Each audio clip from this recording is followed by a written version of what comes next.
You're now tuning in to Performotion Podcast, where we talk powerlifting and rehab with our coaches, guests, and exercise physiologists. All right, we're heading into a new year of 2024, and welcome guys to another episode of the Roundtable. We're going to kick things off nice and simple today, a little refresher for a lot of our beginners and listeners. And if you're advanced into powerlifting, if anything, some of these points may be a refresher for you guys.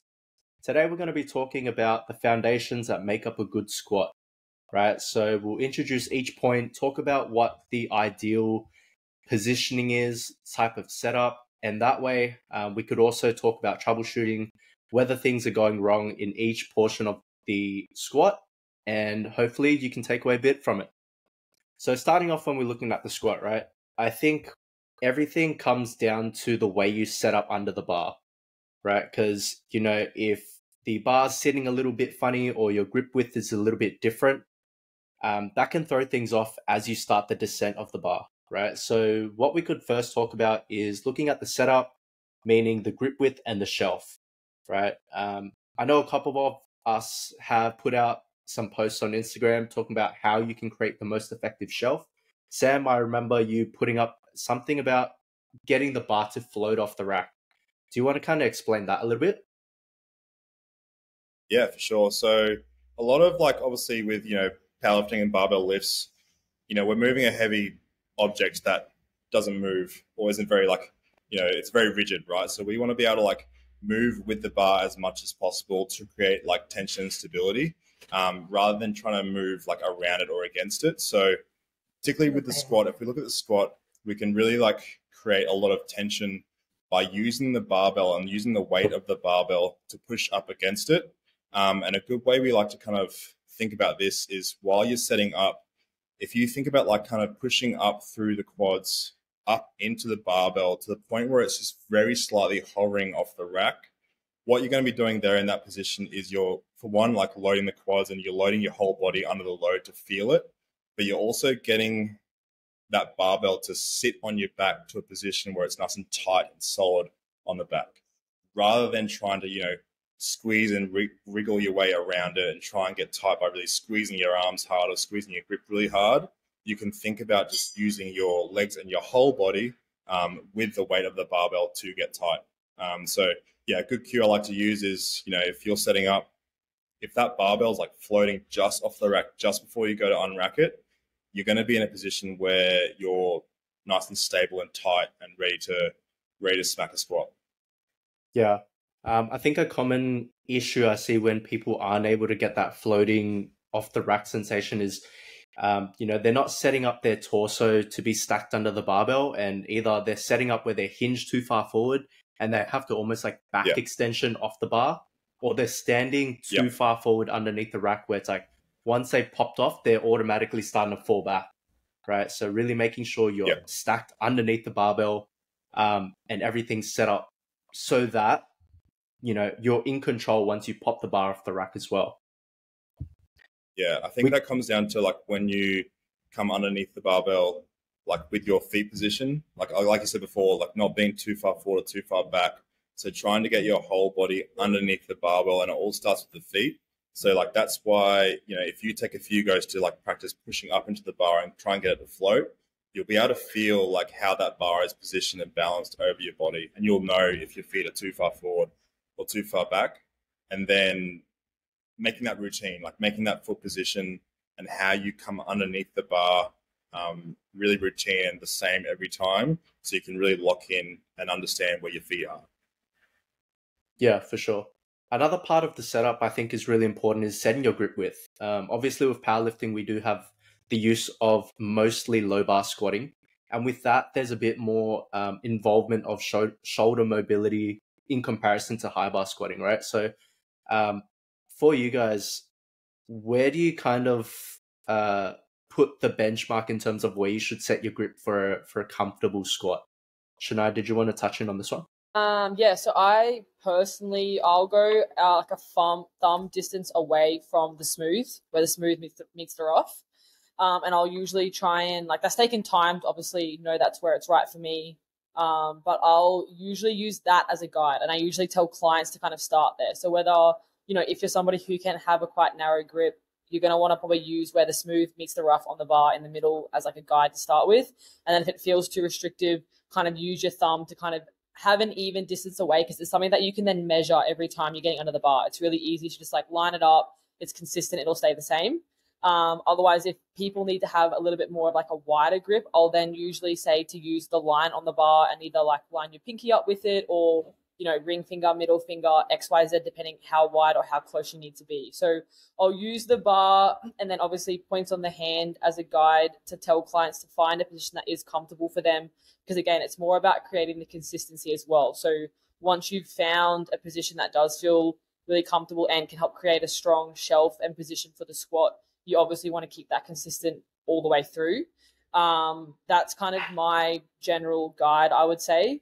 The biggest thing to know if you're too close or too wide is just going to be like, if you're too close, you're going to feel really restricted, and you're probably going to have some sort of discomfort in wrist, elbow, shoulders. I feel like they're sort of the key things to note if it's too close. And it'll usually result, I would say most commonly, in that typical position of like the elbows looking like they're really like up towards the roof. They're kind of like retracting really hard and they're like shrugging the shoulders up and forward. That's usually when it's too close. And then I would say if it's too wide, you'll just feel like the bar's either slipping down the back and you just have no control of it at all. Yeah, especially as you start getting wider, you can't create as much of that retraction and extension of the shoulders in order to maintain that stable bar position. I guess for me, like when I think about like setting your grip, you want it to be comfortable without it being, too difficult to manage. Because I imagine if you're really closed up and your grip width is really narrow, and it's going to be harder to maintain that retraction throughout the whole squat set. Imagine doing something for like 8 to 10 reps and you have to maintain this like rigid retraction of the back, right? It's much harder. But on the other end of the spectrum, if you go too wide, it might even be difficult to get that first rep in comfortably. Yeah. Moving on. I'd say too, like grip width sorry.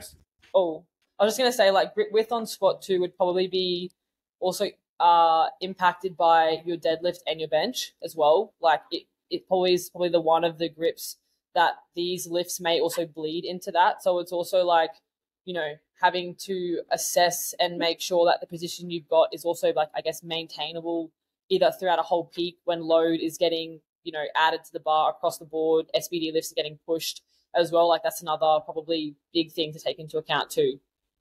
Yeah.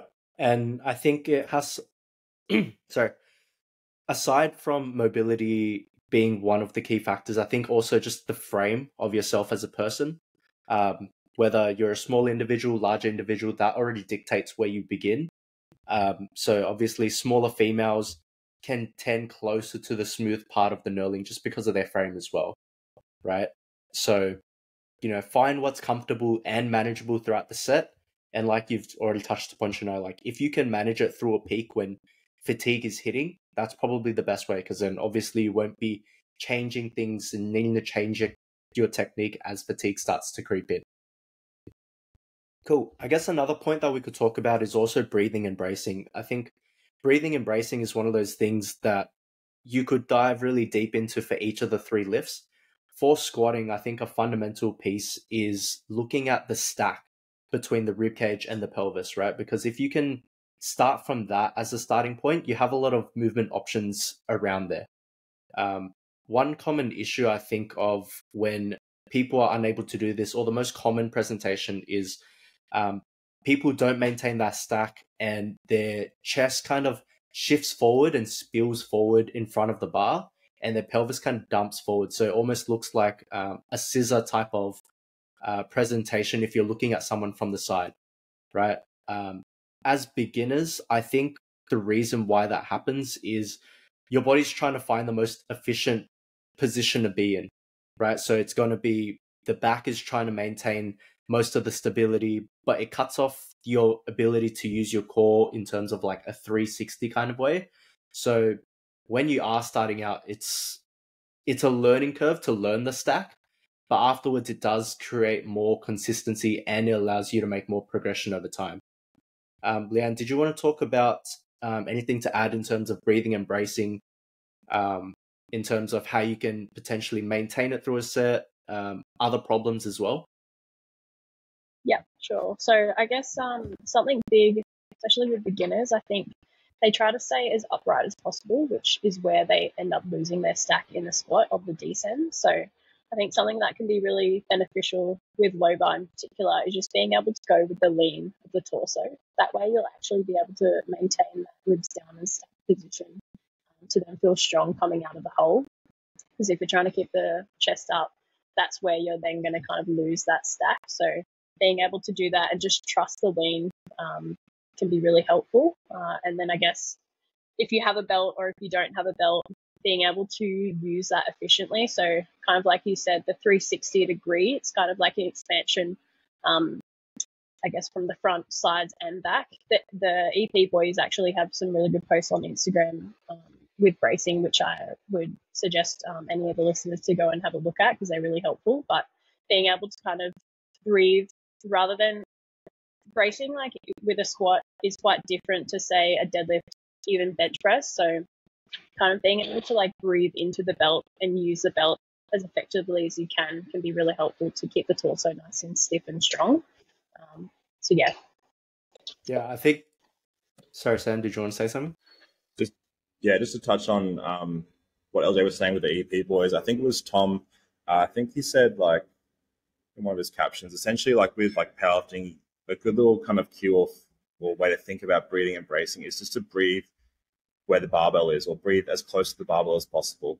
So like, for the squat, obviously the bar's on your back, so we want to be filling up the torso as much as possible. So, yes, that 360 degree brace, like around the belt and the midsection, but also trying to fill up like your upper back and your torso as well, because ultimately that's like what's holding that heavy bar on your back too, right? So if we can kind of fill up our whole torso with air, and even the upper back with air, that's going to create more rigidity.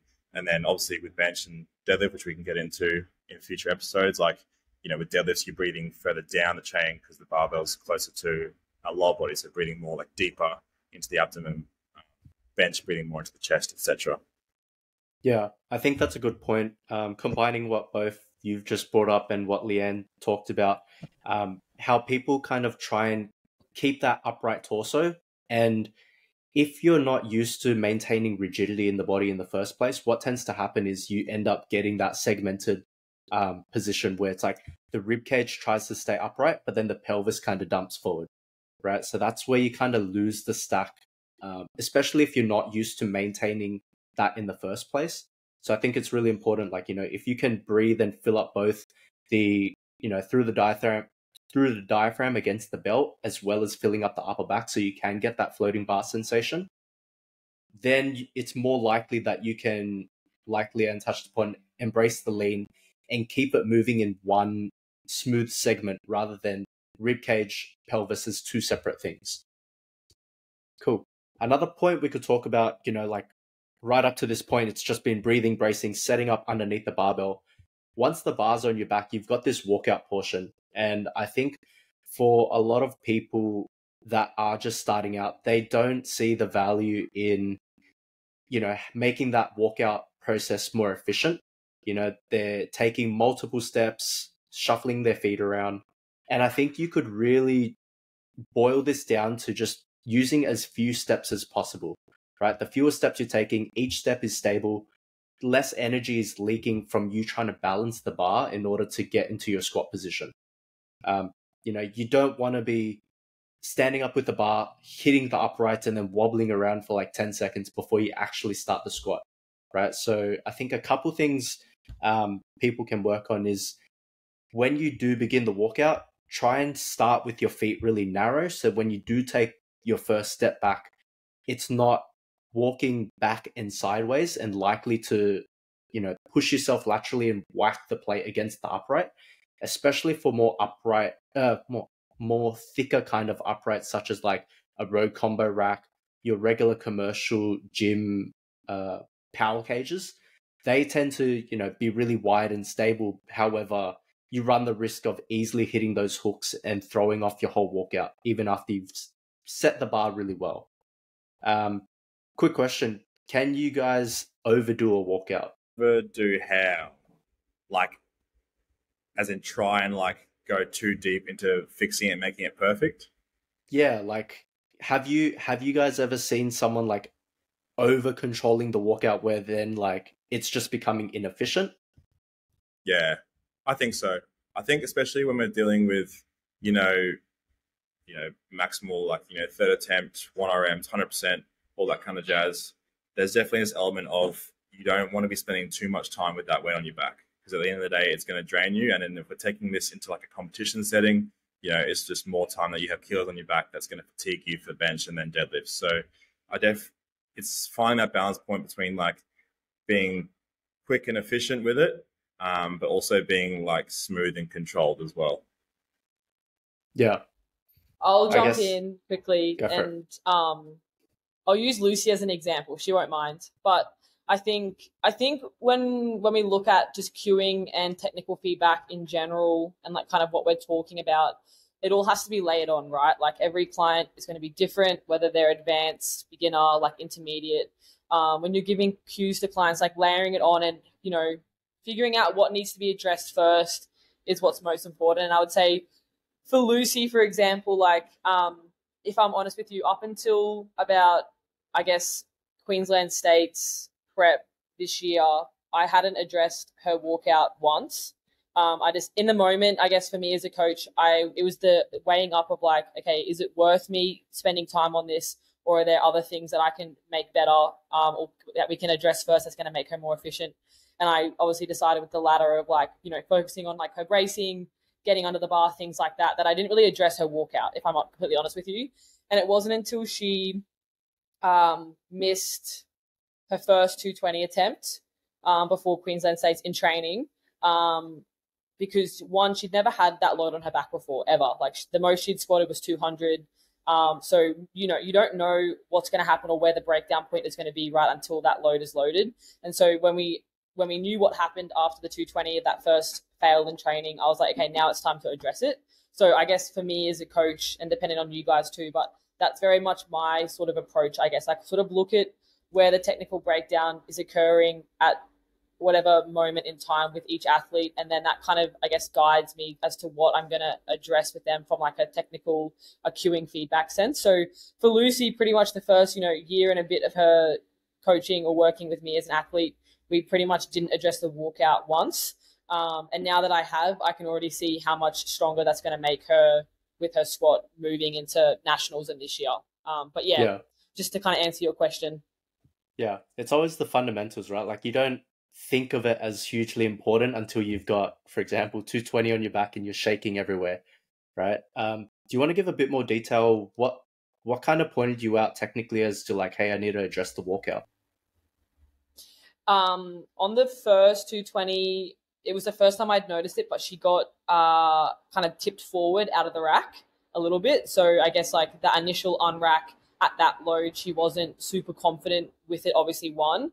So it was that a little bit. And I was like, I'm just going to let that go until I see what happens during the rep as well, because I was off to the side watching.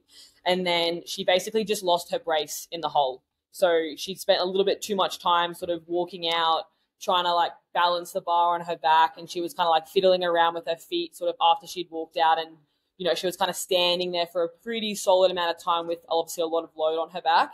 And then she just lost the brace and lost sort of everything coming out of the hole. And so in my head in that moment, I was like, okay, like previously we've addressed XYZ already, which was like her unrack out of the rack initially.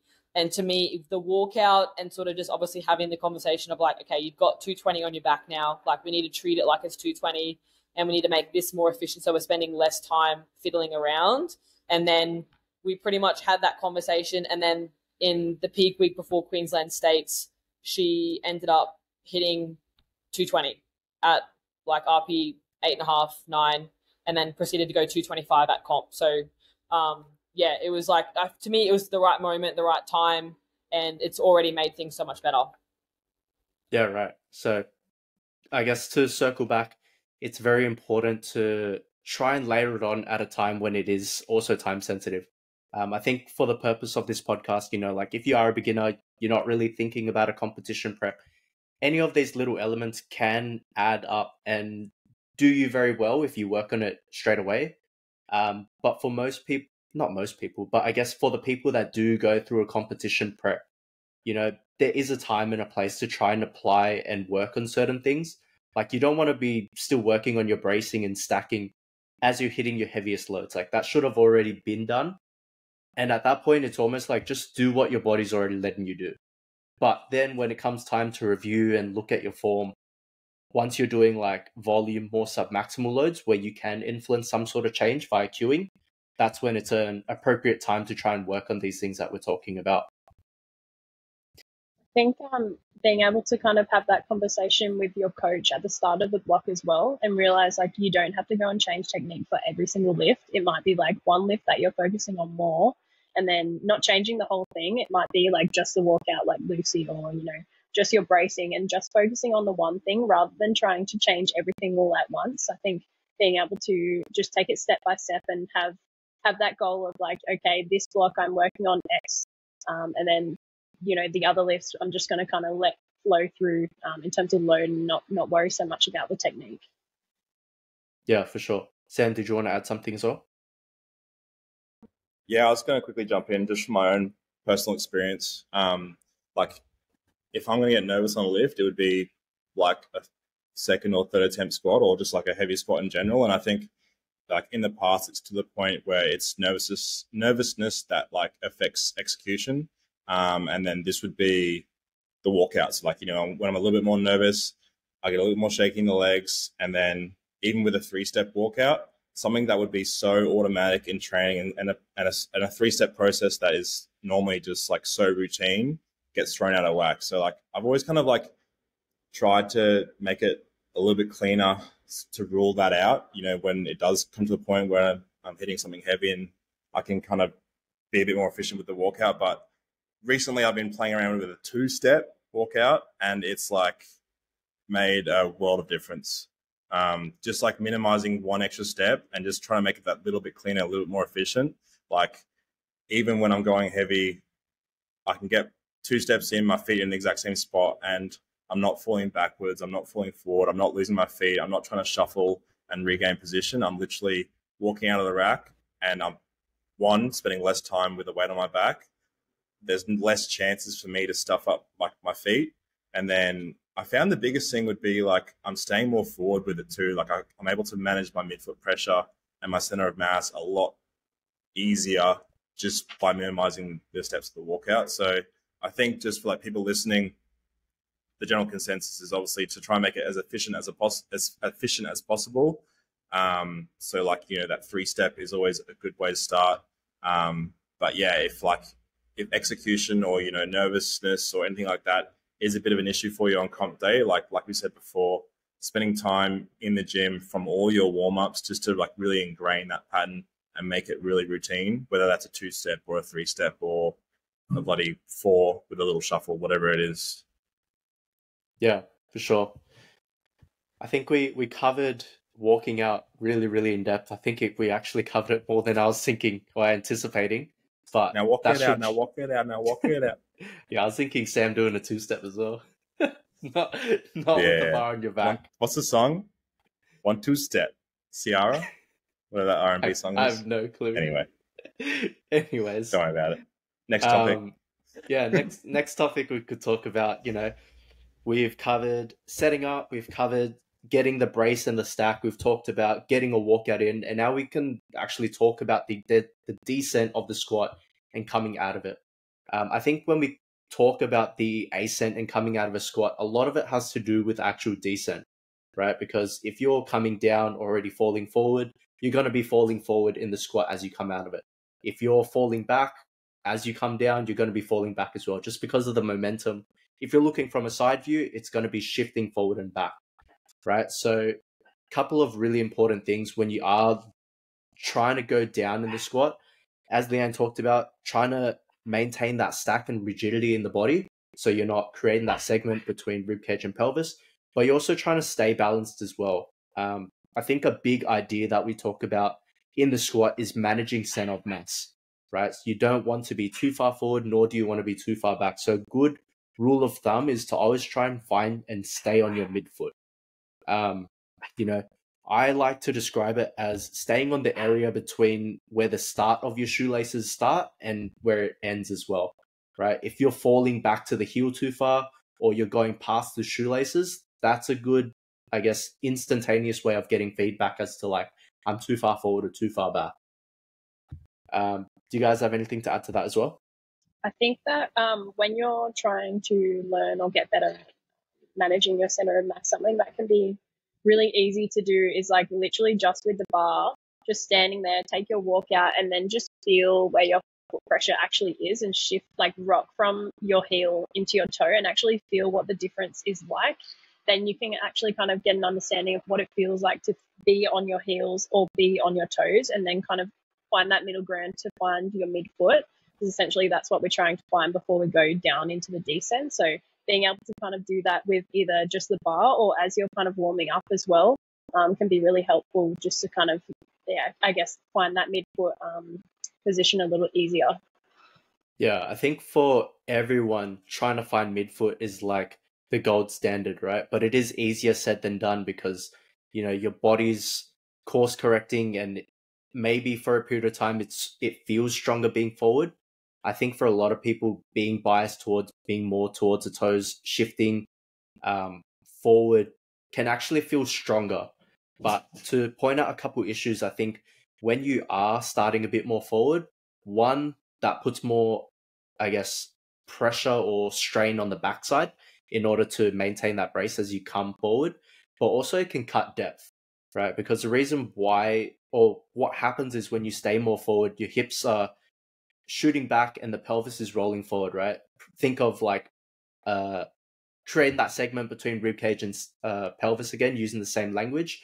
And what that does is the femur ends up running into the pelvis much earlier than if you maintain the stack, right? Because if you can hold that rigidity, what happens is when you hit the hole, sometimes your pelvis can also roll back, and that can just be enough for your pelvis to dip under, hit depth, and that's all you need, right? But if you're already set up to be forward and, rib cage forward, chest up kind of cues, by the time you hit the hole, femur's already ran into the pelvis and you're coming up earlier than what you need to be. But yeah, I guess for us as coaches, I think that's a very common issue that we need to try and address for most people, just because like if you're not hitting depth, that's not to standard, right? So that's a very common issue that I do see us or myself trying to fix initially. We could kind of cover cues and possibly constraints that we like to use. I'll go first. I guess for depth, when we look at possible constraints, I like to think of like, all right, can I still keep it low bar squatty? If so, using something like a pause or a tempo to give someone time to actually think about staying on the midfoot is really important. Tempo is really helpful because on the way down, all you can really think about is like midfoot pressure, maintaining the brace, right? So the more time you have in that position, the more time you can think about it. It's also going to be load limited. So, you're not doing close to your 1 rep max. So you're not creating these compensations in order to think about moving weight, right? But yeah, in terms of pauses as well, I guess it's a progression from a tempo. You can still somewhat load it, but you get that element of like, you can find feedback in yourself. Like when I get this certain sensation in the pause, that's when I know that it's depth, right? And from then on, it's like, if you can't low bar squat and hit depth, that's where I start thinking of using variations that are more shifting your center of mass forward. So you have to learn how to shift your body back in space. Think of things like a high bar squat, front squat, or SSB. I tend to not really use front squat that often just because us as powerlifters can't really hold that front rack position that well. But SSB is a very good alternative to that. Do you guys have anything to add to that as well? There is the issue of like people squatting too deep too. I've got a client just ages was just squatting so deep that his private parts were just dragging the floor, and it was a problem, right? Like there was obvious technical breakdown when the load got heavier. So Shania actually helped bringing box squats back into the picture of modern day powerlifting, or at least we don't really see it too much with drug tested powerlifting anyway. But using a box to actually just constrain the lifter to a depth or at competition specific depth, and not like sitting on the box and resting, but just using it as a guide to like, okay, this is where you need to be, and just train that position more frequently throughout the week. And then I think it was like probably it's been like a block and a half, and now like just as regular like low bar competition squats just like look way more efficient because he's just essentially dropping down to the position where the box would normally be on his Thursday session earlier in the week. That's like been an interesting kind of little experiment with one lifter I've had recently, like just with the opposite issue of, going too deep in the squat and having issues with center of mass after going too deep. Yeah. And with going too deep, is that kind of lined up with being too shifted back? Or what does it look like? Yeah, pretty much. Yeah. Shifting back and then shifting way forward, like through the sticking point and just coming folded as a compensation. Yeah. Yeah. Imagine, so like, if like a dog was to like do a boot, kind of like that. Yeah. Yeah. So I guess for our listeners that can't really envision that, it's almost like the pelvis is shifting backwards. So what we spoke about is most of the stuff that we talk about is like, if you can't maintain the stack, your pelvis rolls forward, chest goes forward. Going too deep is almost the opposite, where it's like the torso stays back behind the barbell, but also the pelvis is also back, and to prevent you from falling forward, it rolls underneath you, similar to what Sam said, almost like a dog pooping. Yeah. Not ideal. Yeah. I think it's not ideal. Yeah, definitely not ideal in the sense. Sorry, you go, Leon. Yeah, right. Being able to train like lumbar extension as well, so like getting stronger, being able to kind of hold that more of the shifted forward pelvis position if it is so far shifted back, to kind of bring it more to that neutral position. Yeah, that should help if you are really used to falling back. But yeah, I think to tie things off slowly, you've got all these common issues with, actually, as we've spoken about, this is on the way coming down, right? And then to tie things off, in the ascent, whatever follows the descent is going to happen in the ascent, right? So like Sam said, if you're used to shifting back in the squat, going too deep, to prevent yourself from falling back, your body's going to try and shift back and compensate to stay back over the toes, right? But I think it becomes a problem where it's like you push one way to the extreme and your body will shift back in another extreme way. And the fact that you're, fluctuating between these two extremes is what causes the inefficiencies, right? Same way for if you're coming down too forward. If you're too forward, you end up cutting depth and you have to shift yourself back on the ascent of the squat. I guess the gold standard, like I said, if you stay on the midfoot the whole time, one, you're able to hit depth. Two, you maintain balance, so you stay strong throughout the whole lift. But yeah, the ascent does not change much if you can maintain balance on the descent. Hence why both are really, really important. But yeah, I think to tie things off, a lot of these points are very simple things that you can work on, right? It's like grip width, setting the shelf, making sure your setup is set up really well, walkouts, making that as efficient as possible, and then keeping your descent balanced over the midfoot. All these things, when you speak about it in theory, are really simple points, but they're harder to execute the heavier you go, right? So from, I guess, programming, technique, everything kind of goes together. If you can do these things really well at submaximal loads, you can trust that your body's going to use that similar strategy when it does get heavy. Because by the time it gets to a heavy load, you don't have much control of it other than what you've done in the past in order to get the task done. But yeah, I guess that covers foundations of a squat. Next week, we will cover the bench press, things we look out for. So stay tuned, and thank you for listening to another episode of The Roundtable.